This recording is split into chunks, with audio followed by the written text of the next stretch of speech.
नमस्कार, मैं दीपक कुमार। मेरे यूट्यूब चैनल स्टडी विद दीपक में आपका स्वागत करता हूं। आज के इस वीडियो के अंदर हमारी जो 10th की हिस्ट्री की बुक है उसका चैप्टर नंबर 4 औद्योगिकरण का युग, उसका यह लेक्चर नंबर 1 है। तो आज के इस लेक्चर के अंदर हम देखेंगे किस तरीके से जो औद्योगिकरण का जो युग है, द एज ऑफ इंडस्ट्रियलाइजेशन, उसकी शुरुआत किस तरीके से हुई थी।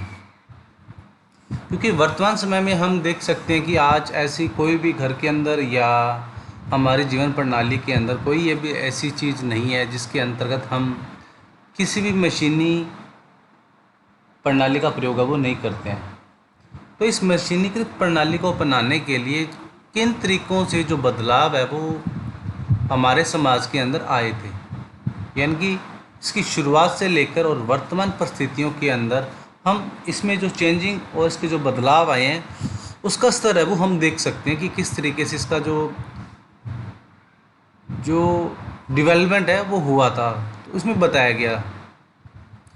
तो ईटी पाल म्यूजिक कंपनी ने सन 1900 में संगीत की एक किताब प्रकाशित की थी जिसकी जल्द पर नई तस्वीर में एक नई सदी के उदय का ऐलान किया गया था। जैसा कि आप चित्र में देख सकते हैं, तस्वीर के एक मध्य में एक तस्वीर बनी है। यह देवी के हाथ में नई शताब्दी का ध्वजा लिए प्रगति का पृष्ठा दिखाई देती है। उसका एक पांव पंखों वाले पहिए पर टिका हुआ है। यह पहिया समय का प्रतीक है। उसकी उड़ान भविष्य की ओर है। उसके पीछे उन्नति के चिन्ह तैर रहे हैं। रेलवे, कैमरे, मशीनें, प्रिंटिंग और कारखाना। ये 1900 आसपास की बात इसमें बताई गई, जिसमें आप पीछे बैकग्राउंड में हम देख सकते हो रेल इंजन और मशीनीकृत जो सामान है उस सभी का वर्णन है वो किया गया है। और इसको ईटी पाल ने, जो म्यूजिक कंपनी थी, उन्होंने एक नई सदी के उदय की जो उदय के रूप में इसको जो पुरस्कृत है या इसको उद्बोधन है, संबोधन है वो किया था, जिसके माध्यम के द्वारा ये बताया गया था कि एक नए समाज और नई सदी का उदय वो हो रहा है, जिसके माध्यम के द्वारा समय के प्रतीक के रूप में जो नई टेक्नोलॉजी का जो उपयोग है वो हम कर पाएंगे, जिसके अंतर्गत रेलवे, कैमरे, प्रिंटिंग मशीन, कारखाने, इंडस्ट्री और चाहे टीवी हो, फ्रिज हो, नई उद्योग जो चीज़ें का जो एक समायोजन है वो किया गया था। मशीन और तकनीक का यह महिमा मंडल एक नई तस्वीर में और भी ज़्यादा साफ दिखाई देता है। यह तस्वीर एक व्यापारिक स्तर के पन्नों पर 100 साल से पहले छपी थी। इस तस्वीर में 2 जादूगर दिखाए गए हैं। ऊपर वाले हिस्से में प्राचीन इलाके का अलादीन है, जिसमें आप जादू चिराग को रगड़कर भव्य महल का निर्माण कर दिया है। नीचे एक आधुनिक मैकेनिक है जो आधुनिक मशीनों से एक नया जादू रच रहा है। वह पुल, पानी के जहाज, मशीन, मीनार, गगनचुंबी इमारतें बसाना है। अलादीन पूर्व और अतीत का प्रतीक है। मैकेनिक पश्चिम और आधुनिकता का। तो यहाँ पे आप इस पिक्चर के माध्यम से देख सकते हो कि अलादीन के द्वारा जो अलादीन का चिराग होता था वो जो अपनी कोई भी मनोकामना है वो पूर्ण कर सकता था। और नीचे दिखाया गया कि जिस तरीके से पश्चिमी आधुनिकीकरण के द्वारा जो इंडस्ट्री है वो किस तरीके से डेवलपमेंट है वो हो रही थी। ये तस्वीरें आधुनिक विश्व की विजय गाथा कहती है। इस गाथा में आधुनिक विश्व दूत तकनीकी बदलावों, आविष्कारों, मशीनों, कारखानों, रेलवे तथा वाष्प पोतों की दुनिया के रूप में दिखाया गया। इसमें औद्योगिकरण का इतिहास विकास की कहानी के रूप में सामने आता है और आधुनिक युग की तकनीकी प्रगति के रूप में भव्य उभरता है। तो किस तरीके से ये जो टेक्नोलॉजी उसमें बदलाव हम देख सकते हैं, उन सभी का जो वर्णन है वो किया गया। और इसी के अंतर्गत जो नई इमारतें, गगनचुंबी इमारतें, पुलों का समाज है और निर्माण है वो आधुनिकता के तौर पे हमें बताया गया कि किस तरीके से इन फैक्ट्रियों, रेलवे के निर्माण के द्वारा हम आधुनिकता का विकास के अंतर्गत इनको देख सकते हैं। तो इन सभी के सभी चीज़ों के माध्यम के द्वारा हम ये देख सकते हैं कि जो मशीनीकृत जो चीज़ें, उनका विकास किस तरीके से हमारी ज़िंदगी पर असर पड़ा था और असर पड़ने के बाद हमारे जीवन को किस तरीके से उसने जो आरामदायक है वो बना दिया था। इन सभी के चीज़ों का वर्णन है शुरुआती दौर से लेकर और आधुनिक वर्तमान समय तक। जो ऐतिहासिक संदर्भ में औद्योगिकरण का जो इतिहास है उस सभी का वर्णन है इस चैप्टर के माध्यम से दिया गया। तो इसमें सबसे पहला आ जाता है हमारा औद्योगिक क्रांति से पहले। अब जिस तरीके से 19वीं शताब्दी के अंदर औद्योगिक क्रांति का जो वर्णन है वो बताया गया, जिसमें सबसे पहले जो मज़दूर होते थे वो कारखानों या मज़दूरों के रूप में जो कार्य वो करवाया जाता था, तो सभी जो कार्य थे वो हाथ से करवाए जाते थे। जितने भी कार्य प्रणाली थी, जैसे हम हमारे किसान या खेती के अंतर्गत हम देख सकते हैं, आज वर्तमान में जब ये सारी की सारी जो चीज़ें हैं जिसका हम कार्य जो मशीनों और ट्रैक्टर के माध्यम से करते हैं, वही ये सभी के सभी कार्य हमारे हाथ से मैनुअल तरीके से किए जाता था। तो इस तरीके से जो पूर्ण रूप से इसमें जो हम कह सकते हैं कि जो कार्यप्रणाली जो अपनाई जाती थी वो पूर्ण रूप से एक मज़दूरों के माध्यम से अपनाई है वो जाती थी। और जिस तरीके से अंतर्राष्ट्रीय व्यापार के अंदर इसका औद्योगिकरण जो प्रोडक्शन है वो धीरे धीरे बढ़ने लगा था, उसके माध्यम से जो बाज़ारों में बड़े पैमाने पर औद्योगिकरण का विकास होने लगा था, फैक्ट्रियों का विकास होने लगा था। और उसके पहले जो इस समय से जब फैक्ट्रियों और औद्योगिकरण का जो विकास नहीं हुआ था, उस ऐतिहासिक संदर्भ में इस इतिहासकारों के द्वारा इस जो समय काल को आदि औद्योगिकरण का नाम दिया गया, जिसके अंतर्गत बहुत सारे जो कार्य है वो मैनुअली तरीके से किए जाते थे। मशीनों का जो किसी भी तरीके से जो प्रयोग है वो नहीं किया जाता था। अब इसी के अंतर्गत आ जाता है हमारा कि जब 17वीं और 18वीं शताब्दी के बाद जब ये व्यापारिक स्वरूप जो इंडस्ट्री है वो जो लगाई जाने लगी थी 17वीं 18वीं शताब्दी के बाद, तो लोगों ने, सौदागरों ने गांव की तरफ रुख करना शुरू कर दिया था। तो शहरों में जो किसान और कामगार होते थे वो पैसा देकर उनको जो काम करवाते थे प्रोडक्शन बढ़वाने के लिए, तो उनसे सारी चीज़ें क्या होती थी, वो शहरों से उस जो उत्पादन का कार्य है उसकी मांग, चीज़ों की मांग की पूर्ति करना संभव है वो नहीं होने लगा था। और जब जैसे जैसे मांग जो पूर्ति है वो बढ़ने लगी थी, इसकी मांग है वो बढ़ने लगी थी, तो इस पूर्ति को पूरी करने के लिए लोगों के द्वारा शहरों से गाँव की तरफ रुख है वो किया जाने लगा था। और शहर में जब ये दस्तकारी और व्यापारिक मंडल होते थे वो सबसे ज़्यादा ताकतवर है वो होते थे। और इसी के अंतर्गत जो गिल्ड्स होते थे, इसमें बताया गया है गिल्ड्स, जिसका पूर्ण रूप से उत्पादन के ऊपर जो उत्पादन के संगठन होते थे उसके ऊपर पूर्ण रूप से नियंत्रण है वो होता था। जो ये गिल्ड्स होते थे, जो व्यापारिक जो कारीगर होते थे, उनके ऊपर उनका पूर्ण रूप से जो नियंत्रण अब होता था, उत्पादन के ऊपर पूरा नियंत्रण होता था। और वो प्रतिस्पर्धा करते थे, कारीगरों को प्रशिक्षण देते थे और मूल्य तय करते थे। और व्यवसाय के रूप में आने वाले जो भी लोग होते थे उनको आने से रोकते थे। नए लोगों को काम करने के लिए वो मनाही वो करते थे। तो कंपटीशन है वो बढ़ना नहीं चाहते थे। तो आपको एमसीक्यूज़ में ये पूछ लिया जाता है, ये गिल्ड्स है वो क्या होते थे। मुख्य जो उत्पादन के कारीगरों को प्रशिक्षण देते थे, उत्पादन को नियंत्रण करते थे, प्रतिस्पर्धा तथा मूल्य तय करते थे, तथा व्यवसाय में आने वाले लोगों को रोकते थे। तो सारी की सारी ये प्रणाली थी वो गिल्ड्स के माध्यम के द्वारा अपनाई जाती थी। और शासकों के द्वारा मुख्य तौर पे इन गिल्ड्स के माध्यम के द्वारा उत्पादन के ऊपर एक एकाधिकार है वो जमाया जाता था। और जितने भी नए व्यापारी होते थे उनको शहरों के अंदर नए व्यापारियों को ये गिल्ड्स के द्वारा कार्य नहीं करने दिया जाता था। और फलस्वरूप क्या होता था, वो गांव की तरफ है वो रुख करते थे। तो बड़ा हम कह सकते हैं कि इन गिल्ड्स का व्यापार के ऊपर काफ़ी कुछ नियंत्रण वो रहता था। अब आगे आ जाता है कि किस तरीके से ये जो प्रणाली अपनाई जाती थी उसके अंदर जो दस्तकारी लोग होते थे वो काम करते थे, और कैसे खुले खेत के अंदर जो कॉमन जो खेती बाड़ी वो की जाती थी। पहले हम खेती बाड़ी के अंदर देखते हैं जो कॉमन खेती बाड़ी या सांझी खेती है वो की जाती थी। तो मुख्य तौर पर गांव में के अंदर क्या किया जाता था, जो गांव के किसान लोग होते थे वो खेती बाड़ी या छोटा मोटा रोजगार करके अपना कार्य वो चलाते थे। तो गिल्ड्स के द्वारा जब व्यापारिक स्तर को व्यापार है वो रोका गया था शहरी के अंदर, तो उन्होंने क्या किया, गांव की तरफ है वो रुख किया नए व्यापारियों ने। और वहाँ पर ये जो ये छोटे किसान थे और या छोटे किसान या गरीब लोग थे, वो व्यापारिक स्तर पर हम देख सकते हैं उनके अपने रोज़गार बढ़ाने के लिए अपने वो नए काम है वो देख रहे थे। तो जैसे ही ये सौदागर या व्यापारी लोग गांव में गए तो उनको इन्होंने काम पे रख लिया, और मांग की सप्लाई या प्रोडक्शन कार्य करने के लिए इन्होंने पेशगी रकम है वो छोटे किसानों को दे दी। यानी कि उनके पास पैसा तो था नहीं छोटे किसानों के पास, इन व्यापारियों के पास पैसा था, लेकिन इनको काम करने के लिए आदमी वो चाहिए। तो ये छोटे किसान और जो गरीब लोग थे गांव के अंदर, जब ये व्यापारी लोग वहाँ गाँव में गए तो उन्होंने उनको पैसा दिया, पेशगी दी, यानी कि आप पहले जो कार्य करने के लिए यानी कि इनके पास पैसा तो था नहीं, तो उन्होंने अपने हिस्से से इनको पैसे दे दिए, और जिससे क्या हुआ, जो ज़रूरत की सामान है, जो जितना भी औद्योगिकरण के लिए या माल सप्लाई के लिए, कच्चे माल के लिए ज़रूरी इनको सप्लाई चाहिए थी या पैसे चाहिए थे, उसकी वो पूर्ति है वो कर सकते थे, ताकि वो व्यापार में माल की सप्लाई है वो दे सकें।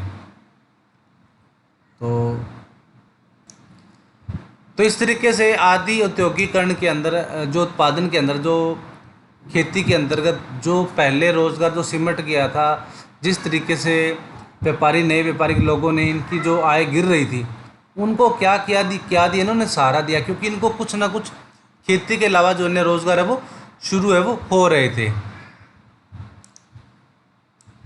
अब आगे आ जाता है हमारा, तो इस तरीके से व्यापारियों के अंदर जब ये शहरी और व्यापारियों के बीच है वो घनिष्ठ संबंध है वो हो गए थे, क्योंकि गांव से माल की सप्लाई वो शहरों तक होने लगी थी।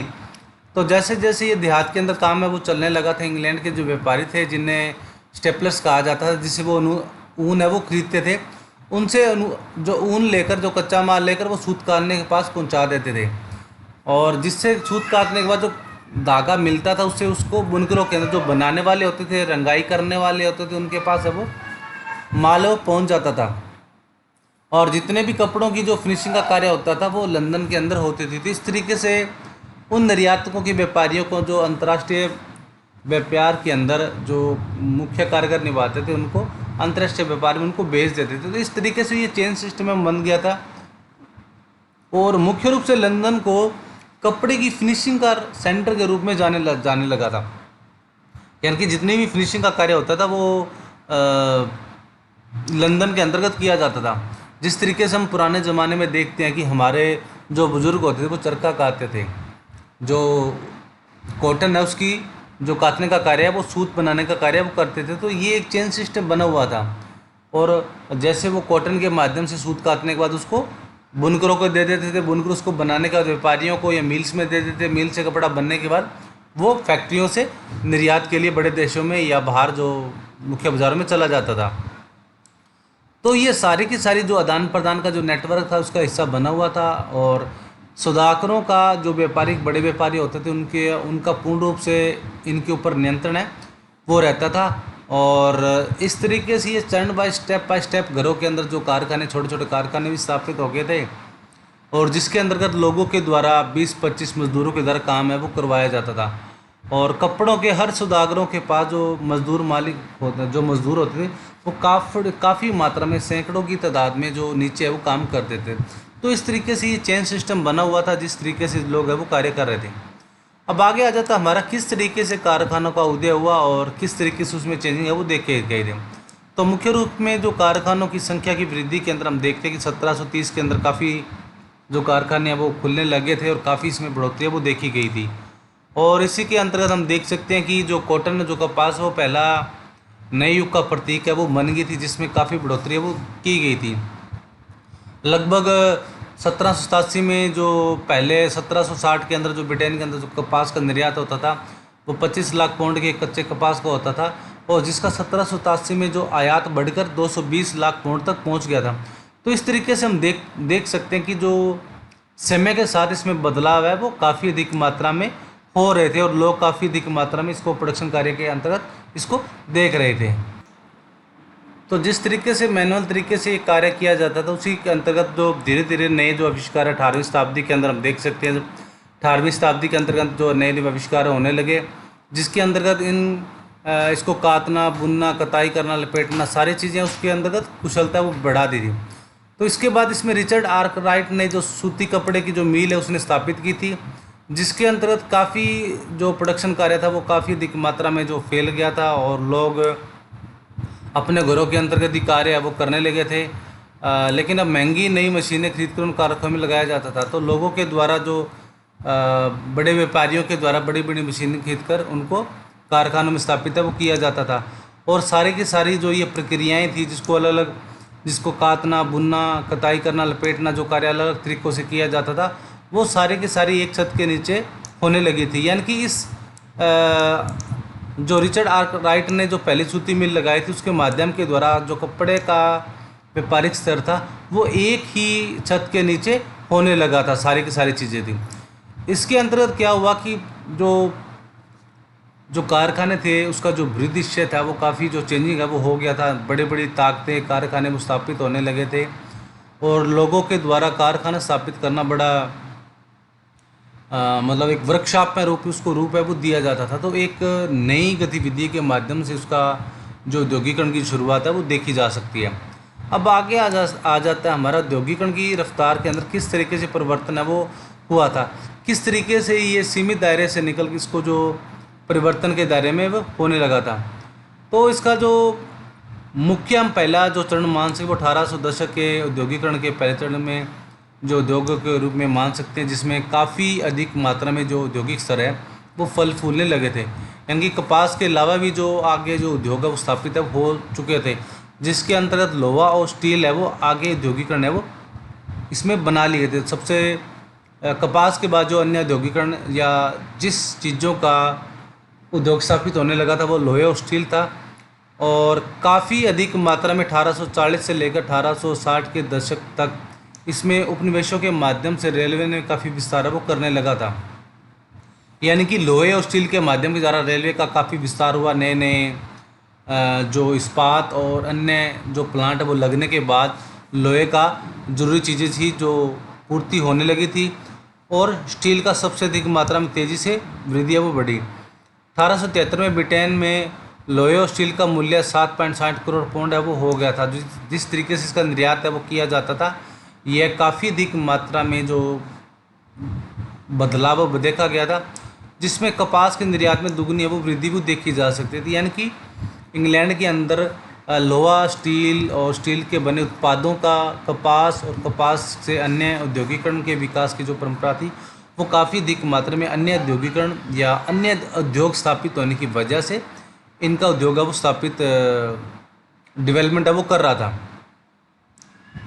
तो आगे है हमारा कि किस तरीके से मजदूरों की संख्या में भी वो औद्योगिकरण, जिस तरीके से औद्योगिकरण वो बढ़ रहा था उसी के साथ मजदूरों की कुल जनसंख्या में काफ़ी अधिक वृद्धि है वो देखी जा सकती थी।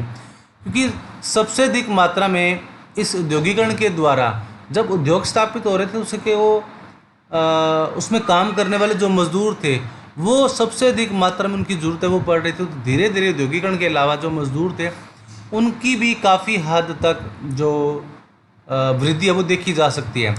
तीसरा इसमें हम जो चरण के रूप में माध्यम के द्वारा या अन्य इसके परिवर्तन के रूप में हम जो तीसरी चीज़ देख सकते हैं वो है, तीसरा है कि जिस तरीके से ये औद्योगिकरण जो सूती कपड़ा और धातु के उद्योगों के द्वारा ही चल रहा था, इसी के अंतर्गत जो अन्य औद्योगिक ठहराव था जिसमें हम देख सकते हैं कि प्रसंस्करण, किसी चीज़ों को बचाना, निर्माण, उसकी पोट्री, कांच के काम, चर्म शोधन, फर्नीचर, औजार, इन सभी गैर मशीनी जो कार्य थे इनको अंदर भी मशीनों की जो तरक्की है वो हो रही थी। धीरे धीरे ये साधारण कार्य से निकलकर मशीनीकृत या आविष्कारों के माध्यम के द्वारा इसका जो कार्य है वो अपनाया जा रहा था। अब आगे चौथा कि किस तरीके से जब ये मशीनें चल रही थी तो सीधी सी बात है, जब मशीनें चलती है तो तकनीकी माध्यम से वो काफ़ी महंगी भी होती है और जब महंगी होती है, जब उनको चलाया जाता है तो बड़ी काफ़ी सावधानी पूर्वक उनको चलाया जाता है। लेकिन जब ये मशीनीकृत अगर चीज़ें अगर चल रही है, अगर इनको ख़राब हो जाए तो मरम्मत का खर्चा वो काफ़ी अधिक है वो आता था। तो इसके माध्यम के द्वारा इनके आविष्कार और निर्माताओं ने अच्छी चीज़ें डेवलप करने का, जो नई टेक्निकल डेवलप करना जो एग्जाम्पल है वो देखा।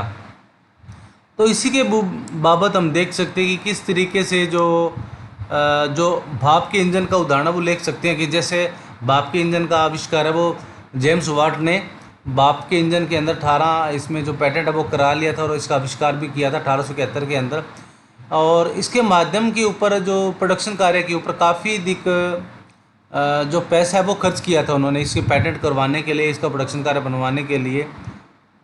और हम देख सकते हैं कि 19वीं शताब्दी के लगभग आसपास 332 इंजन जो भाप के इंजन है वो पाए जाते थे और इसमें से 80 सूती उद्योग में, 8 ऊनी उद्योग में, बाकी खनन, नहर निर्माण, अन्य कार्यों में इसका जो निर्माण कार्य वो हो रहा था। तो कई ऐसे उद्योग थे जिसके अंदर काफ़ी अधिक मात्रा में उद्योगों का इस्तेमाल अब काफ़ी समय तक बाद भी नहीं हुआ था। यानी कि यहाँ पे मज़दूरों की जो कार्यप्रणाली थी या मज़दूरों के माध्यम के द्वारा, हाथ के द्वारा ही जो कार्यप्रणाली है वो अपनाई जाती थी। अब इस माध्यम के द्वारा किस तरीके से 19वीं शताब्दी के अंतर्गत मशीनों के द्वारा काम ना करवाकर जो परंपरागत मजदूर थे उनकी जगह पर मशीनों के द्वारा जो कार्य है वो धीरे धीरे बदलाव है वो देखा गया था। तो इसी के अंतर्गत हम देख सकते हैं कि ये सारे के सारे बदलाव हैं वो हाथ के श्रम का और वाक शक्ति के द्वारा इसका जो प्रयोग है वो धीरे धीरे चेंज अब होने लगा था। यानी कि मजदूरों के द्वारा किया गया हाथ से कार्य उनकी जगह पर अब धीरे धीरे मशीनों का पूर्ण रूप से डेवलपमेंट या विकास है वो देखा गया था। तो इसके बारे में जो आगे जो हमारा लेक्चर रहेगा कि किस तरीके से इसमें भाप के इंजन का आविष्कार और हाथ के श्रम की जगह पे उनका प्रयोग है वो देखा गया था, वो कल के लेक्चर में पढ़ेंगे। आज के लिए बस इतना ही। और लेकिन जाने से पहले अगर आपको ये मेरा वीडियो पसंद आए तो प्लीज़ इसे लाइक करें, इसे ज़्यादा से ज़्यादा शेयर करें। अगर आपने अभी तक आपने मेरा यूट्यूब चैनल सब्सक्राइब नहीं किया तो प्लीज़ मेरा यूट्यूब सब्सक्राइब कर लें और दिए गए बेल आइकन को क्लिक कर लें ताकि जब भी कोई वीडियो अपलोड हो उसका नोटिफिकेशन आपको मिलता रहे। तो आज के लिए बस इतना ही। मिलते हैं अगली वीडियो में एक नए लेक्चर के साथ। तब तक stay home, stay safe and be positive.